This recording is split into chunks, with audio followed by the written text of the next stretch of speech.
Depuis février 2022, l'Occident a progressivement supprimé ses propres restrictions à l'aide à l'Ukraine, malgré les menaces et les fanfaronnades constantes de Poutine à l'égard de l'OTAN. Cela a commencé par des chars et s'est poursuivi par des chasseurs F-16 et même par des attaques de missiles à longue portée sur le territoire russe. Nous estimions toutefois qu'une limite n'avait jamais été franchie, jamais des troupes occidentales ne seraient déployées sur le territoire ukrainien.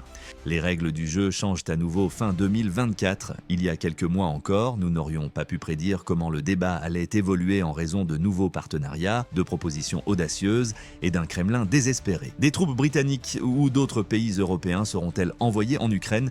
Quel rôle joueront-elles? Le cas échéant, examinons tout cela de près lorsque le président français Emmanuel Macron a refusé d'exclure la possibilité d'envoyer des fantassins en Ukraine début 2024. Cela a suscité une certaine controverse. En réponse aux critiques, il a déclaré que l'Occident avait déjà levé de prétendus tabous et qu'il était normal de le faire si cela était nécessaire pour empêcher la Russie de gagner et de mettre en danger la sécurité européenne. À ce moment-là, la plupart des gens ignoraient les déclarations de Macron, mais alors que l'année touchait à sa fin, une série d'événements géopolitiques est survenue qui a fondamentalement changé la situation déjà existante. Quels ont été ces événements? En juin, un premier changement notable s'est produit. Ce mois-là, Vladimir Poutine s'est rendu à Pyongyang, la capitale de la Corée du Nord, pour la première fois depuis plus de 2 décennies.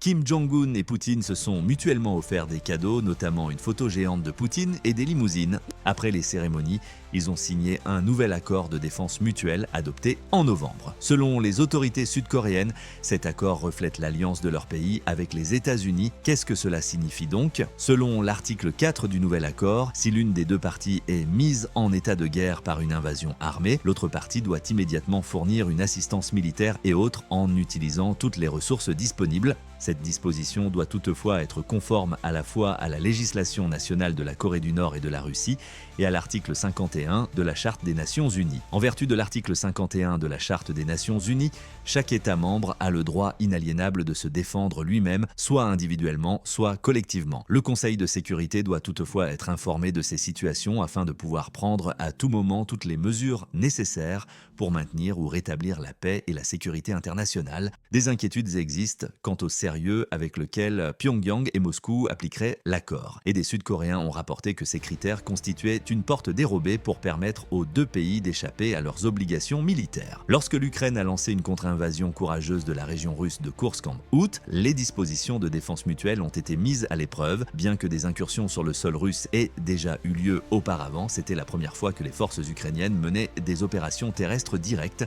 ce qui a ébranlé Moscou et fait chuter la valeur du rouble russe.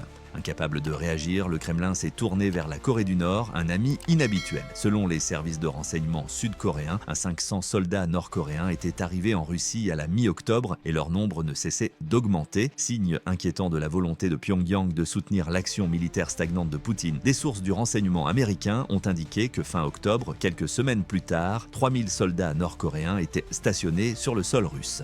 Mais ce n'est pas tout. Début novembre, le président Zelensky a présenté un tableau encore plus sombre en affirmant que 11 000 autres troupes nord-coréennes se trouvaient dans le pays. La communauté internationale s'en est alarmée.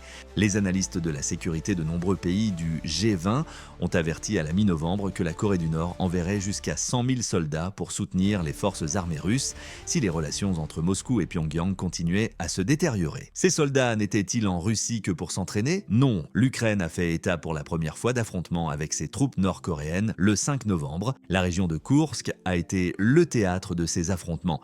Les représentants officiels de l'Ukraine craignent que jusqu'à 50 000 soldats russes et nord-coréens ne participent à la contre-offensive. Jusqu'à présent, la Corée du Nord n'était active que sur le sol russe. On pourrait prétendre que l'envoi d'une unité militaire ukrainienne en dehors de la Russie correspond à l'accord de défense mutuelle entre Pyongyang et Moscou, mais il s'agit de quelque chose de plus important car leur coopération militaire croissante a suscité de vives critiques internationales. La Russie a un grand besoin de main-d'œuvre. Malgré la présence de leurs camarades nord-coréens, elle a connu sa journée la plus sanglante au cours de laquelle près de 2000 soldats ont perdu la vie Poutine compte sur l'importante armée nord-coréenne pour répondre à ses besoins croissants en main-d'œuvre. Bien que le nouveau pacte n'oblige pas techniquement la Corée du Nord à combattre en Ukraine, ce sont les souhaits de Kim Jong-un qui déterminent en fin de compte ce choix. De plus, l'Ukraine n'est pas dans la meilleure position, des mises à niveau de son armée de l'air obsolète, des technologies de satellites et de sous-marins, ainsi que de meilleurs missiles figurent sur la liste des achats du dictateur nord-coréen, et Kim souhaite peut-être donner à son armée une expérience de combat dont elle a grand besoin afin d'acquérir plus d'influence auprès de Poutine. Tout cela pour quelques soldats et munitions disponibles. Kim Jong-un semble trouver l'offre trop bonne pour la refuser. La question se pose car la Corée du Nord est en première ligne. Pourquoi l'Ukraine ne peut-elle pas protéger son pays ou envoyer des troupes amies pour combattre aux côtés de la Russie? Peut-être qu'elle le peut, et qu'une proposition surprenante émane d'une source inattendue. Enfin, un autre événement s'est produit en novembre. Les États-Unis ont été le théâtre du deuxième événement géopolitique majeur. Comme par hasard, les forces nord-coréennes ont attaqué au même moment les forces ukrainiennes en Russie. Donald Trump a remporté les élections présidentielles américaines le 6 novembre. Le 20 janvier 2025, il prendra ses fonctions de 47 président des États-Unis. Il dispose désormais d'un mandat qu'il n'avait pas en 2016 car sa victoire était bien plus convaincante. Comment va-t-il l'utiliser? C'est le grand sujet de discussion en ce moment. Chaque fois qu'une nouvelle administration est élue à Washington, il règne une certaine incertitude quant à l'orientation de la politique étrangère américaine, surtout lorsque l'appartenance partisane de la Maison-Blanche change. D'une part, au cours de son premier mandat, Trump a doté l'Ukraine d'armes mortelles, dont les missiles anti-chars Javelin, qui se sont révélés extrêmement efficaces contre les colonnes de chars russes et ont empêché un triomphe précoce de la Russie. Pendant la campagne électorale, Trump a toutefois souligné qu'il élaborerait un accord pour mettre fin immédiatement au conflit entre la Russie et l'Ukraine. La Russie contrôlant 20% du territoire ukrainien, une fin immédiate du conflit serait préjudiciable pour le pays. Environ 3 millions d'Ukrainiens vivent dans les territoires occupés par les envahisseurs. Dans ces régions, la Russie a commis des crimes de guerre brutaux tels que des pillages de masse, des viols, des tortures et la déportation d'enfants vers l'intérieur de la Russie. La Cour pénale internationale de La Haye a émis un mandat d'arrêt contre Poutine pour ce dernier crime, bien que Trump ait répondu de manière évasive aux questions sur ses plans pour l'Ukraine lors d'interviews. Les premières décisions de son cabinet pourraient donner des indications. Le vice-président désigné J.D. Vance est un farouche opposant aux mesures d'aide à l'Ukraine. Vance a déclaré en septembre qu'un accord de paix permettrait probablement à la Russie de conserver le territoire occupé. Les Ukrainiens et leur soutien ont toutefois plus d'espoir car d'autres membres du gouvernement ont plus d'autorité réelle que Vance. Malgré son fort soutien à l'Ukraine, le sénateur de Floride Marco Rubio, candidat de Trump au poste de secrétaire d'État, a déclaré le 6 novembre que la lutte était au point mort et qu'il était temps de faire preuve de bon sens. La semaine précédant l'annonce de sa nomination, le secrétaire à la défense désigné Pete Hegseth a déclaré dans un podcast qu'à son avis, la Russie n'avancerait pas beaucoup plus loin que la frontière polonaise et il a rejeté l'idée que Poutine deviendrait plus agressif en Europe après une invasion réussie de l'Ukraine. Il a en outre déclaré qu'il ne voulait pas que les États-Unis s'impliquent d'une manière qui encouragerait Poutine à utiliser des armes nucléaires. Il a toutefois fermement condamné l'administration Biden pour ne pas avoir fourni à temps le matériel nécessaire à l'Ukraine et a qualifié Poutine de criminel de guerre cherchant à restaurer l'Union soviétique. Dans son livre The War on Warriors, Hegseth a, comme Trump, ouvertement exprimé ses critiques à l'égard des partenaires de l'OTAN qui n'investissent pas au moins 2% de leur PIB dans la défense, les accusant d'être inférieurs, envahis et impuissants. Notez bien ce passage car il pourrait offrir un aperçu supplémentaire de l'approche de la prochaine administration. Bien qu'il ait récemment remis en question la méthode du chèque en blanc pour une telle aide, le membre du Congrès de Floride, Mike Waltz, le nouveau conseiller à la sécurité nationale, s'est généralement prononcé en faveur de l'aide américaine à l'Ukraine. Comme Hegseth, il a demandé que les partenaires européens prennent en charge une plus grande partie des coûts. Pensez aussi à Waltz, il jouera un rôle important par la suite. Le président élu Trump a appelé le président Zelensky après les élections de novembre pour l'assurer de son soutien à l'Ukraine. Selon certaines informations, Trump a encouragé Zelensky au cours de la conversation téléphonique à se préparer à des discussions et à suggérer un éventuel virage vers la diplomatie sous la nouvelle administration. Au cours de la conversation, Elon Musk, qui a joué un rôle clé en aidant l'Ukraine à communiquer via les satellites Starlink, a réitéré sa promesse de soutenir l'Ukraine. Zelensky a semblé être rassuré par la conversation et a déclaré que les États-Unis continueraient à le soutenir malgré l'évolution des circonstances. Selon le Washington Post, Trump et Poutine se sont entretenus par téléphone le 11 novembre. Le président élu aurait rappelé à Poutine la forte présence militaire américaine en Europe et l'aurait mis en garde contre une aggravation du conflit en Ukraine. Le Kremlin a nié la conversation téléphonique, mais dans les jours qui ont suivi, des photos de Melania Trump nue, du temps où elle était mannequin, sont apparues à la télévision d'État russe, ce qui laisse penser que Poutine a tenté de contrer le danger lorsque le président Biden a finalement autorisé l'Ukraine à utiliser des missiles à longue portée pour frapper des cibles situées en profondeur sur le territoire russe, notamment en réponse à la présence croissante de la Corée du Nord dans le conflit. Cela a marqué un tournant tactique important. Les attaquants ont été immédiatement utilisés par l'Ukraine pour frapper des cibles militaires dans la région de Bryansk. En représailles, Poutine a assoupli les contrôles de ses armes nucléaires. En outre, le paquet d'aide de 61 milliards de dollars que le Congrès a mis à la disposition de l'administration Biden avant les élections est dépensé. Avant de quitter son poste, Biden a l'intention de le dépenser entièrement. Il est remarquable que ni Trump ni ses collaborateurs prévus pour la sécurité nationale n'aient émis d'objection à ces décisions de l'administration sortante, bien qu'ils aient des opinions différentes sur le niveau approprié de l'aide. Les candidats potentiels de Trump partagent généralement deux points de vue. Face à l'agression de Poutine, l'administration Biden s'est montrée trop incompétente et l'Europe doit faire davantage pour démontrer son engagement en matière d'autodéfense, alors que les États-Unis se concentrent sur d'autres domaines. Le message semblait avoir été compris par les alliés européens de l'Amérique qui l'attendaient depuis longtemps. Bien qu'ils puissent se permettre de rester à l'écart de la crise, les États-Unis ont été de loin le principal soutien de l'Ukraine. La menace pour les nations européennes est cependant bien plus grande. Les nations européennes ont déjà dû augmenter leur budget de défense suite à l'invasion russe de l'Ukraine.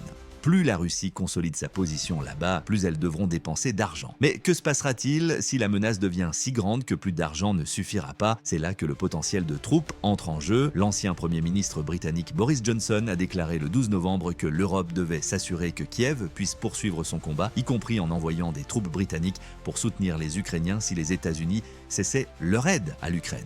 Les frontières du continent européen, où les démocraties s'opposent à la Russie, représentent une menace encore plus grande pour nous si l'Ukraine tombe. Une Russie renaissante qui met en danger plusieurs régions d'Europe sapera sérieusement notre sécurité collective et nous devrons alors payer la facture des troupes britanniques qui aident à défendre l'Ukraine. Johnson, avec qui Trump entretenait des relations amicales, a peut-être fait une proposition concrète à la nouvelle administration en déclarant qu'il serait mauvais, tant pour l'Europe que pour les nations de la mer de Chine méridionale, de laisser la Russie s'en tirer à bon compte pour son invasion de l'Ukraine. Là-bas, une Chine belliqueuse ne respecte pas le droit maritime international. Selon Trump et ses conseillers, la Chine reste le principal problème de politique étrangère des États-Unis. En réalité, ce n'est pas nouveau. Depuis que le président Obama s'est tourné vers une approche centrée sur l'Asie, c'est la perspective dominante dans la pensée de Washington en matière de politique étrangère. Obama a souvent qualifié les alliés européens de parasites et leur a reproché de ne pas contribuer davantage à la défense collective de l'OTAN, mais cela va peut-être bientôt changer. Que se passerait-il si la proposition faite par Emmanuel Macron au début de l'année d'envoyer des troupes occidentales en Ukraine était intégrée dans un plan de paix avec l'accord des États-Unis? Cette question est étroitement liée à celle de savoir ce qu'il convient de faire en ce qui concerne l'avenir de l'Ukraine. Sans garantie de sécurité claire, l'Ukraine n'acceptera probablement pas d'accord de paix. Pas celle, ambiguë, du mémorandum de Budapest de 1994 qui a échoué en 2014 et à nouveau en 2022. Zelensky a déclaré que le seul moyen pour son pays d'obtenir une sécurité à long terme contre les menaces potentielles de la Russie était d'adhérer à l'OTAN. Mais que se passerait-il s'il existait une alternative? Selon certaines informations, le président élu Trump aurait envisagé d'envoyer des troupes européennes en Ukraine dans le cadre d'un accord de paix.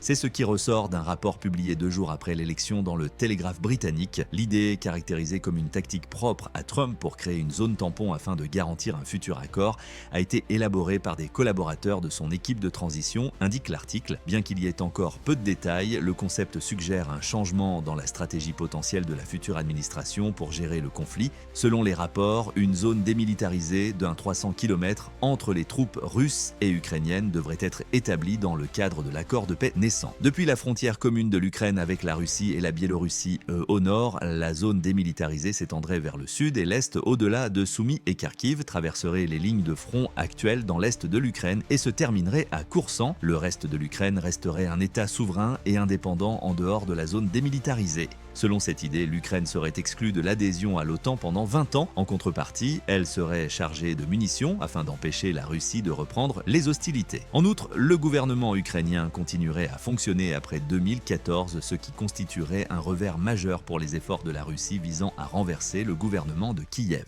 Dans le cadre de cet accord, les États-Unis n'enverraient pas de troupes ou de soutien financier en Ukraine, mais continueraient à fournir des armes. Les États-Unis fourniraient une formation et d'autres formes de soutien, mais le canon de l'arme serait européen, a déclaré un membre de l'équipe de transition de Trump au Wall Street Journal. Nous ne financerons pas le déploiement d'hommes et de femmes américains pour maintenir la paix en Ukraine, que les Britanniques, les Français, les Allemands et les Polonais s'en chargent.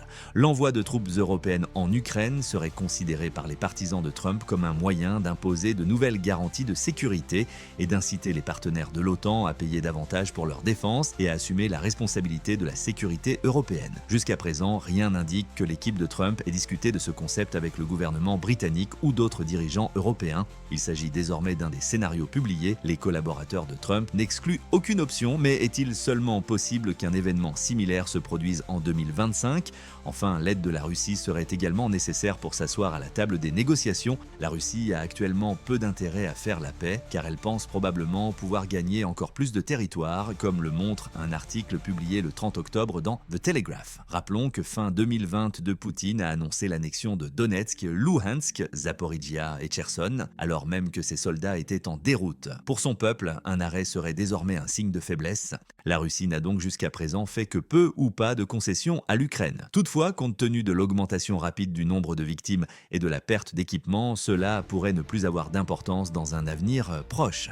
C'est pourquoi la Russie a recruté des soldats en Afrique et espère désormais que les forces nord-coréennes se joindront au conflit en Ukraine. C'est peut-être pour cette raison que le ministre de la Défense du gouvernement travailliste, John Healey, a minimisé la probabilité qu'un changement de gouvernement à Washington conduise à un arrêt brutal de l'aide américaine à l'Ukraine. Il part du principe que les États-Unis resteront aux côtés de l'Ukraine jusqu'à ce que l'invasion de Poutine soit vaincue. L'ancien officier de renseignement de l'armée britannique, Philip Ingram, part du principe que, compte tenu des pertes subies par la Russie, Trump voudra voir Poutine faire des compromis dans le cadre du processus de négociation.